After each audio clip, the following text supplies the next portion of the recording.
I'm Skylar Brandon, and today I'm going to be sharing with you a few of the tips and tricks I've learned whenever it comes to applying for a job and keeping a job. More specifically, I'll be teaching you the necessary soft skills required for succeeding immensely in whatever occupation you desire to pursue. These tips will be broken down into two videos, part 1 and part 2. Part 1 will explain how to apply for a job, and part 2 will explain how to keep a job. Within the two videos, there will be sections, and in each section, I'll start off by explaining to you what I'm going to be talking about, and then provide a list of do's and don'ts, and then a little clip to show you an example of what I'm talking about. So without further ado, let's get started. Tip number 1, research your job. It's always important to have some type of background information about what you're getting yourself into before diving right in. For example, researching a company's hours before actually applying for the job can be very beneficial for you in case they require early mornings, like at a donut shop. You do want to find a job that best benefits your schedule. Also, you should apply if you're actually interested in that area. Why? Because you're going to be spending a lot of your time going to work and being at work, and it's definitely not something that you want to dread doing. Don't apply for a job just because they have particularly good pay. Also, don't just apply because your friend works there. Why?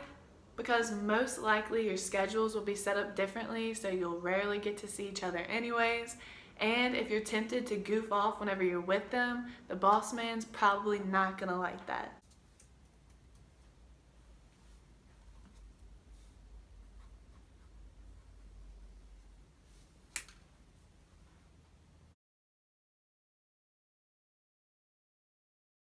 Tip number 2, win your interview.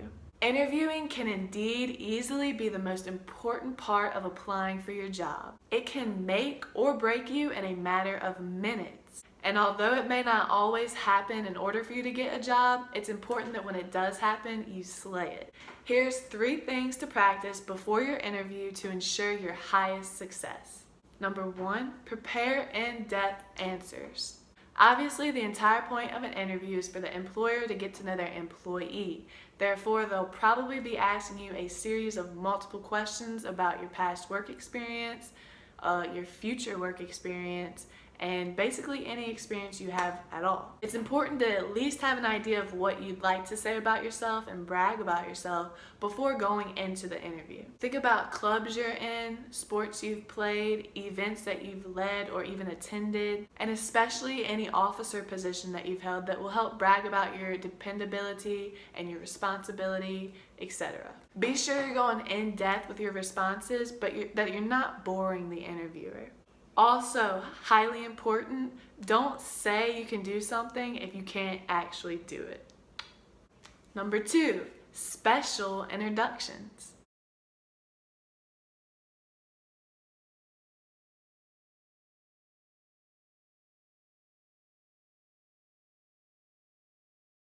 It's easy to become overwhelmed with fear and anxiety upon first entering the interview. However, this is when it's most important to get yourself out there and express your individuality through movements, facial expressions. You especially want to keep a smile on the whole time you're there, like you're thankful that they're having you there. They're taking their time to see you as their future employee.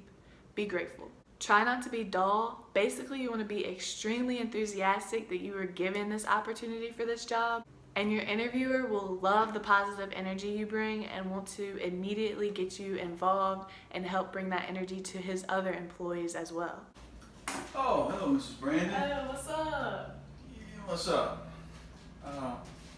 Yeah, have a seat. So, Mrs. Brandon, do you have any experience for this job? Yep. Really? You do? Yep. Okay, what kind of experience do you have? Work. Work? How long have you worked? A while. A while. How many other jobs have you had?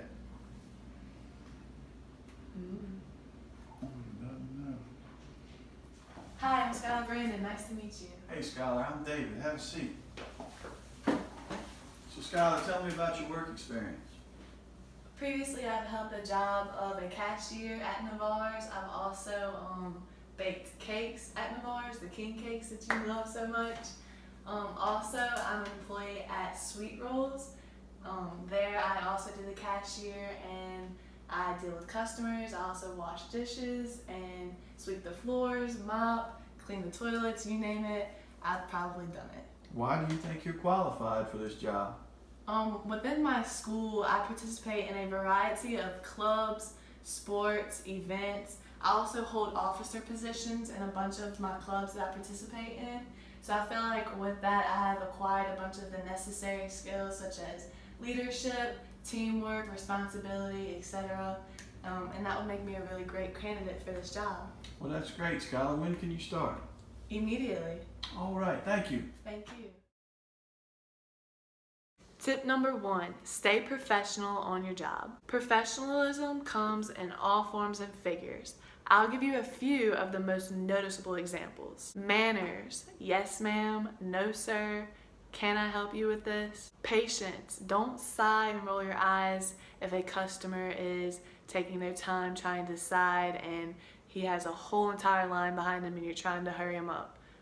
Be patient. Cleanliness, be clean, smell good, put on deodorant, try to wash your clothes if at all possible, have your hair combed and pulled back nicely. Work ethic, be early, give 110% in whatever job task you were given to do, whether it's scrubbing the toilets or dealing with a customer, either way, always give 110%. Be prepared, do extra, and never ever ever stop doing something. You never just want to be standing there. Attitude, keep negative drama that's outside of work. Be positive, offer help or advice to your fellow coworkers or your customers. Take on challenges with an exciting attitude and be grateful that you were given this job. Oh, why are you late again? I overslept. Get off my face. Can you help that customer? You go get him. Oh, you're early. Yeah, do you need help with anything? Yes, can you stir that? Definitely. I'll go get it. Oh, thank you.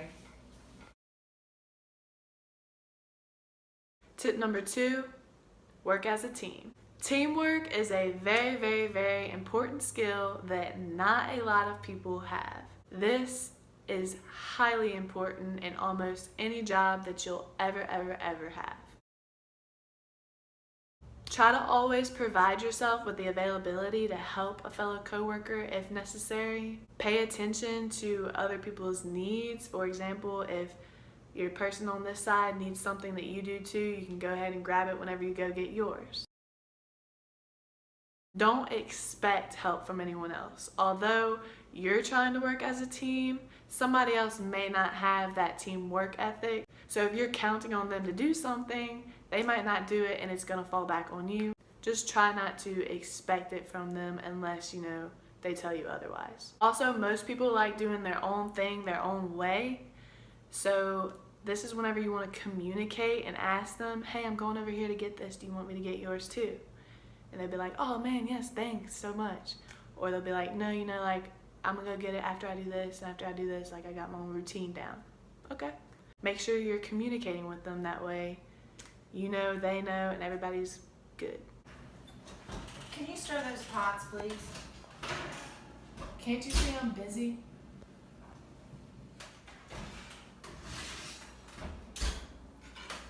Could you get me a spoon? Yeah. Thank you. Will you hand me the salt? Sure. Thank you. Tip number 3, ask effective questions. I decided to include this on my list of tips because it plays a vital role in keeping your job. Why? Because by not asking questions, you may end up doing something the wrong way or something that you just weren't supposed to do. But by asking too many questions, you can come off as really annoying and not a good worker, basically. Ask questions the correct way. What's the best way I can get this done? Not, what's the easiest or what's the fastest, what's the best way. Get clarification and repeat back what they told you to do, that way y'all are both on the same page. Don't keep your mouth shut if you have a question about something or if you're not sure how to do something. Go ahead and ask. Are we feeding this to people? Why is this sauce red? Because spaghetti sauce is supposed to be red. Is that how they're supposed to be cooked? Those are biscuits. Yes, they look like that. You put the biscuits on 400, right? Yes. And for how long? 14 minutes. And that is all for my soft skills tips. I hope you enjoyed this video. I hope I get an A, Miss Johnson. And peace and love, peace and love.